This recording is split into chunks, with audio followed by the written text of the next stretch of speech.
tendentes a la licencia Creative Commons que ustedes ven en pantalla.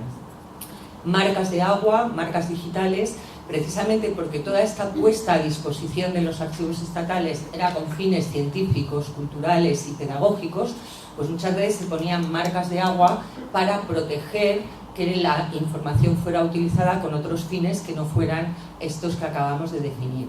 Pues ahora tendremos que empezar a sustituir marcas de agua invasivas pues por marcas de agua digitales, de manera que nosotros podamos de alguna manera ver qué uso se está haciendo de la documentación o de la información, pero facilitando la reutilización de la misma. Contratos externos de digitalización. Todos sabemos que la digitalización genera también unos derechos de propiedad intelectual. Entonces nosotros, por ejemplo, en todos nuestros procedimientos, cuando se trata la digitalización externamente, hacemos que la empresa renuncie a sus derechos de propiedad intelectual. Pero, por ejemplo, en museos, en la plataforma Domus, es muy curioso porque las imágenes realizadas por empresas tienen protección, tienen propiedad intelectual y, sin embargo, registros de técnicos de altísima calidad no tienen derechos de propiedad intelectual. Procedimientos para la gestión de los derechos de propiedad intelectual. Aunque la directiva y la ley excluye de su ámbito de aplicación a los documentos o la información con derechos de propiedad intelectual, obviamente tenemos que diseñar procesos pues, para ver qué plazos de protección, cuándo ha pasado la obra a dominio público. Especialmente dificultoso es, por ejemplo, para las obras huérfanas, que no tenemos el autor identificado o localizado, con lo cual los plazos de protección de la obra son muy difíciles de definir. Y, por ejemplo, problemas como obras inéditas en dominio público.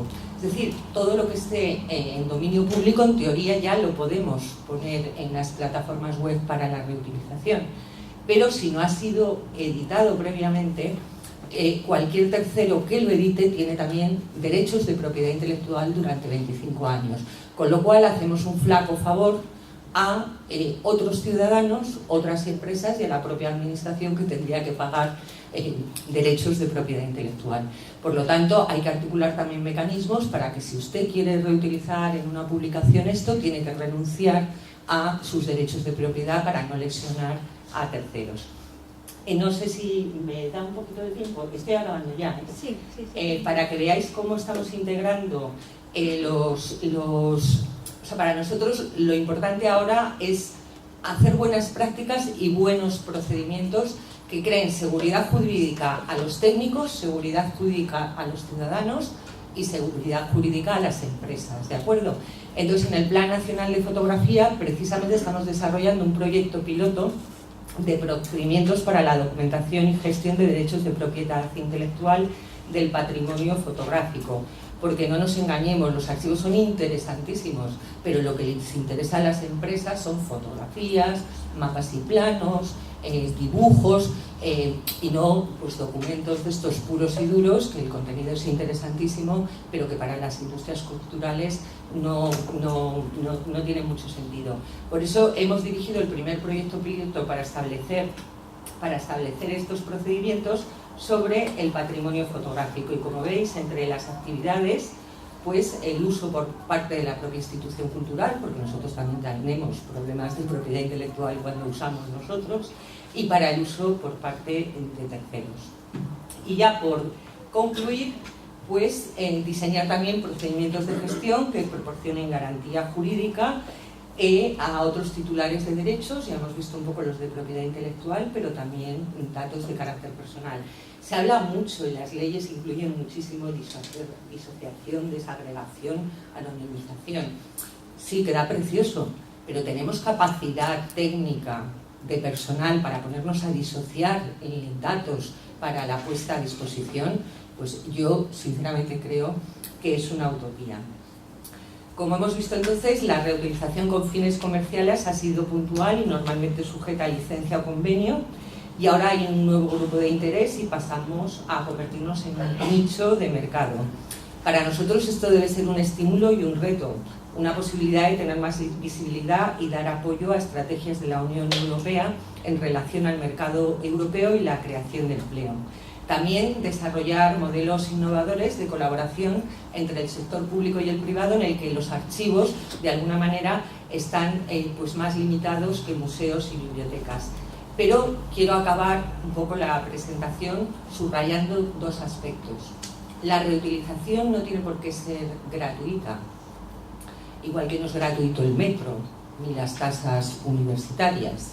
Lo que tenemos que hacer es ponderar el precio, ¿de acuerdo? Y facilitar en todo momento la reutilización sin fines comerciales y establecer tarifas adecuadas para los fines comerciales, porque ellos están sacando un beneficio de un patrimonio también que es de todos, y porque se pueden producir situaciones como nos pasó a nosotros una vez. Una empresa norteamericana nos quería digitalizar toda la sección de Inquisición, imaginaros qué morbo, ¿no? Colocarla, ponerla a disposición y rentabilizar sus copias durante largo tiempo. Entonces nosotros le dijimos, bueno, efectivamente es una documentación de dominio público, pero la única condición que le ponemos es que ustedes apliquen los mismos precios que aplicamos nosotros. Claro, se morían de risa, porque nuestros precios eran irrisorios. Pero ¿qué se puede producir? Un nuevo colonialismo patrimonial, es decir, nosotros tenemos el patrimonio y sin embargo otros países a lo mejor tienen el dinero para rentabilizar nuestro patrimonio. Entonces no es absurdo pensar que si ellos van a sacar un beneficio, tengan que revertir parte de ese beneficio en la administración, que al fin y al cabo es parte de todos. ¿Por qué se ha establecido esa capacidad de obtener beneficios? Porque eso permite, de alguna manera, seguir digitalizando recursos culturales y ponerlos a disposición de los ciudadanos.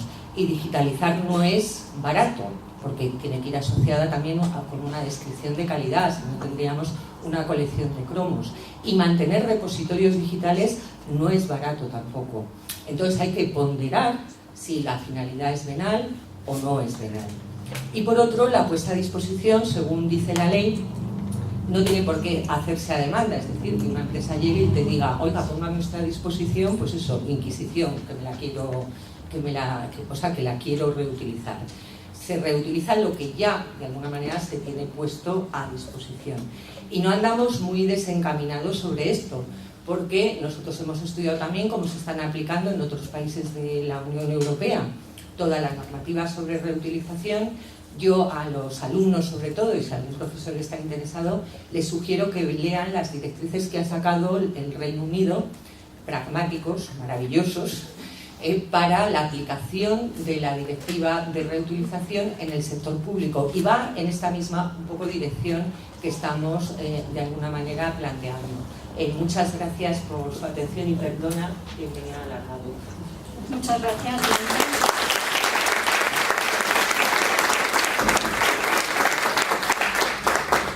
Voy a ceder la palabra a la profesora Maite Fernández Rajón.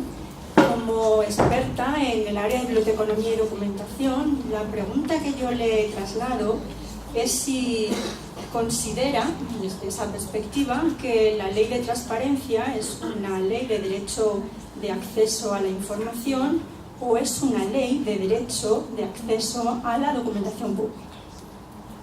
Muchas gracias, Conchita.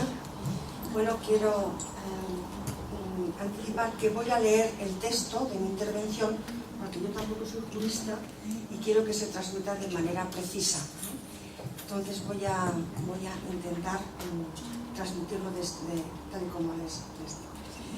El estudio del acceso a la información pública como parte de los derechos humanos y de los derechos fundamentales constitucionales ha sido motivo de desarrollo en la publicación de la Ley 19/2013 de 9 de diciembre de Transparencia, Acceso a la Información Pública y Buen Gobierno.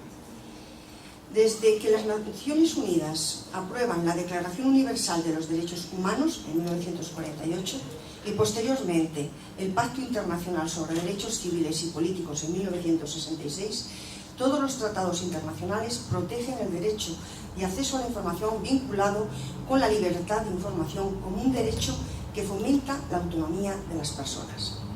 Limitándonos a las más relevantes referencias del ámbito europeo y dado el contexto de mi exposición, no puedo dejar de mencionarles las normas emanadas de la Unión Europea, por un lado, y del Consejo Europeo por otro.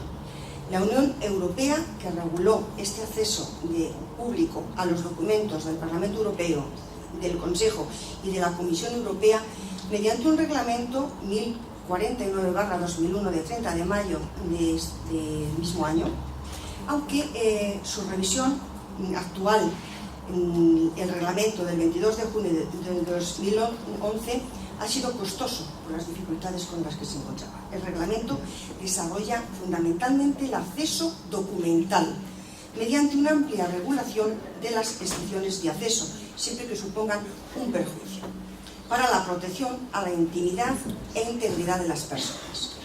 Por otra parte, el Consejo de Europa promovió un convenio sobre acceso a los documentos públicos, en el cual, sin perjuicio alguno de leyes y regulaciones propias de cada Estado y de los tratados internacionales, se reconocía un derecho más amplio de acceso a los documentos públicos, donde se establecen unas reglas mínimas de garantía de acceso a la documentación y a la información, siempre con las limitaciones conocidas. En el ordenamiento jurídico español, la naturaleza jurídica del derecho de acceso a la información pública como un derecho constitucional no se inserta en el título 1 de la Constitución, que recoge los derechos y deberes fundamentales de los ciudadanos, sino que se incluye en el título 4 sobre gobierno y de administración, lo que ha dado origen a una polémica doctrinal en torno saber si se trata de un derecho autónomo o, por el contrario, de una manifestación de la libertad de información. Efectivamente, falta una referencia explícita y clara de este reconocimiento en el artículo 20 de la Constitución, que protege la libertad de expresión y de la información. Pues bien, basándonos en estos preceptos legislativos, la Ley 19/2013, o la Ley de Transparencia y Acceso a la Información, en el artículo 12 establece lo siguiente. Bajo el epígrafe Derecho y acceso a la información pública, dice lo siguiente: todas las personas tienen derecho a acceder a la información pública en los términos previstos en el artículo 105.b de la Constitución, desarrollados por esta ley.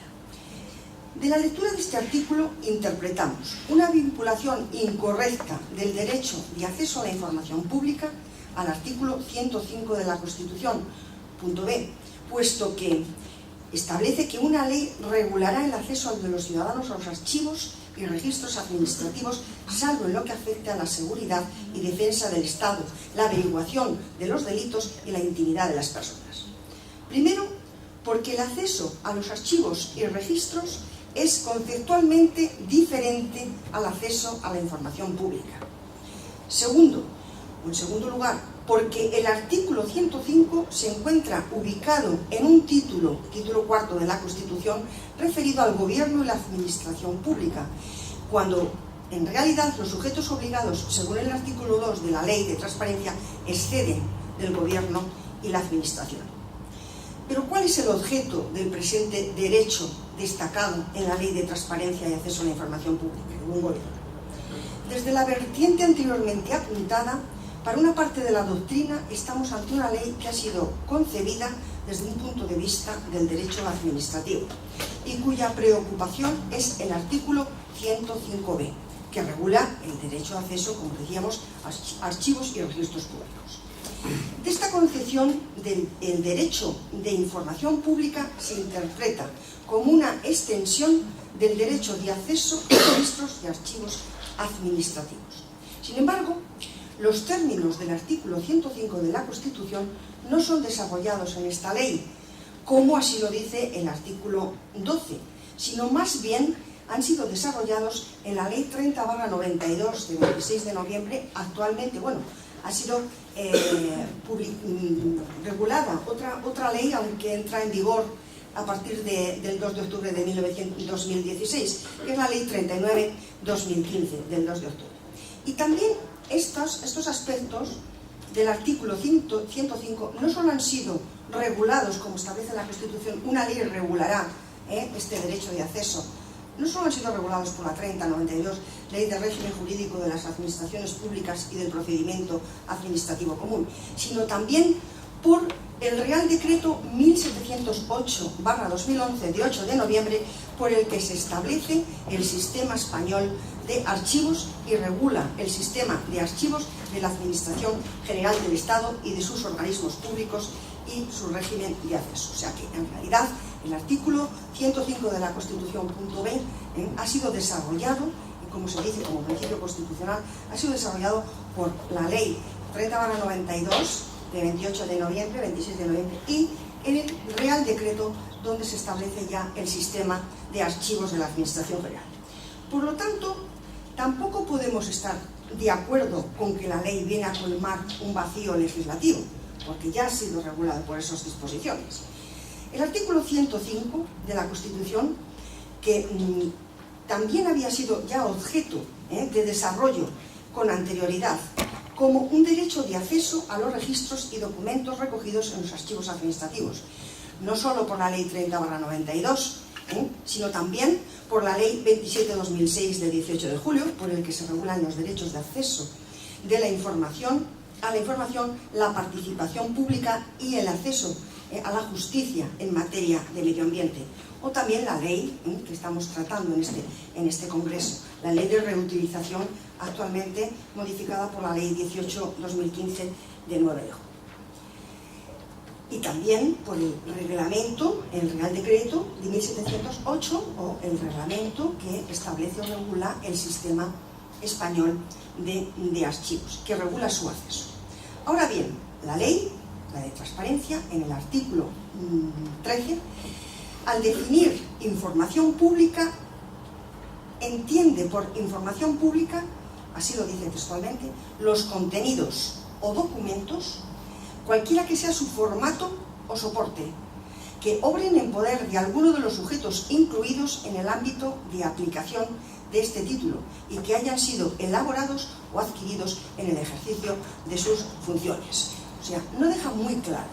Es más, dice que la información pública es definida como contenidos o documentos. El profesor Pichot manifiesta que identificar información solo con documentos tiene varios inconvenientes, no siendo el menor que hoy día muchas organizaciones públicas se apoyan para su actividad más en datos que en documentos.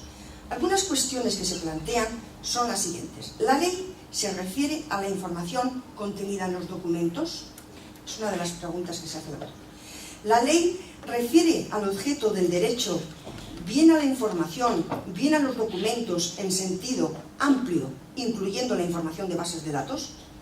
En cualquier caso, si hubiera sido necesario que la misma delimitara el objeto del derecho, sí hubiera sido necesario que hubiera limitado el objeto concreto de ese derecho de acceso a la información, puesto que el derecho de acceso a la información no es del todo equivalente al acceso a los documentos. Luis Piñar Mañas, primer director de la Agencia de Protección de Datos en España, dice lo siguiente: el objeto de esta ley no debía de haber sido solo, pues no debía ser una ley que solo ampliara o mejorara el artículo 37 de la Ley 30/92 dentro en el ámbito del procedimiento administrativo. Tampoco una ley que única y estrictamente desarrolle este artículo 105 de la Constitución española. Debería ser una ley de transparencia y acceso a la información pública cercana a la Ley de Information Act de Estados Unidos. Esta mañana mencionaba el conferenciante. Ley sobre la libertad de información, que es una de las primeras experiencias de regulación del derecho de acceso. Por eso debe tratarse de una ley de acceso a la información, en la que es evidente que el concepto de documento ocupa un lugar central. Recogiendo este criterio, podemos apuntar que la ley no regula el acceso a documentos públicos, ni siquiera hace mención al Real Decreto 1708/2011 de 18 de noviembre, por el que se establece el sistema de archivo español y el régimen de acceso a los documentos públicos. Esto sí que es llamativo, ¿no? Que en una ley de transparencia no se refiera un poco a la documentación de estos archivos. Comparto la idea del administrativista José Aurelio García Martín al decir que el derecho de acceso a la ley se refiere ahora a la información y no a los documentos, Los documentos contienen siempre información, pero la información puede existir sin estar documentada, pues incluso puede estar en la mente, como sabemos todos, de las personas. Se produce, por lo tanto, una ampliación sustancial que lo es también respecto al ámbito contemplado en el Convenio del Consejo de Europa, que también se refiere al acceso a los documentos. ¿En qué ha avanzado la ley con respecto a este derecho? ¿Qué cambios supone a la regulación vigente? Es evidente que un paso importante está en la disposición final primera y que ha dado nueva redacción a los citados artículos 35H y 37 de la Ley de Administración Pública. El primero se refiere a establecer el derecho de los ciudadanos en sus relaciones con las administraciones públicas, al acceso a la información pública, archivos y registros, mientras que el segundo prevé únicamente que los ciudadanos tienen derecho a acceder a la información pública, archivos y registros en los términos y con las condiciones establecidas en la Constitución, en la Ley de Transparencia, de acceso a la información pública y buen gobierno y demás leyes que resultan de aplicación, o sea, remitiéndose a esta ley. Para equipararse al derecho europeo era necesario esta rectificación del artículo 37 de la ley. Que aludía a los documentos que formaban parte de un expediente, obren en los archivos administrativos siempre que tales expedientes correspondan a procedimientos terminados en la fecha de la solicitud. Así, ha sido el artículo 37.1 de la Ley de Régimen Jurídico de las Administraciones Públicas y del Procedimiento Administrativo Común, como contenía una serie de limitaciones que no se encuentran presentes con carácter general en el derecho europeo, ni tampoco comparado, y que suponían un perjuicio efectivo para la adecuada toma de decisiones por parte de la Administración. Eso sí, la mayor contrariedad está en el aún vigente Real Decreto 1708/2011, por el que se establece el Sistema Español de Archivos y se regula su régimen de acceso, norma que curiosamente no motivó críticas en su desarrollo y se le excluye de la regulación de accesos a los archivos.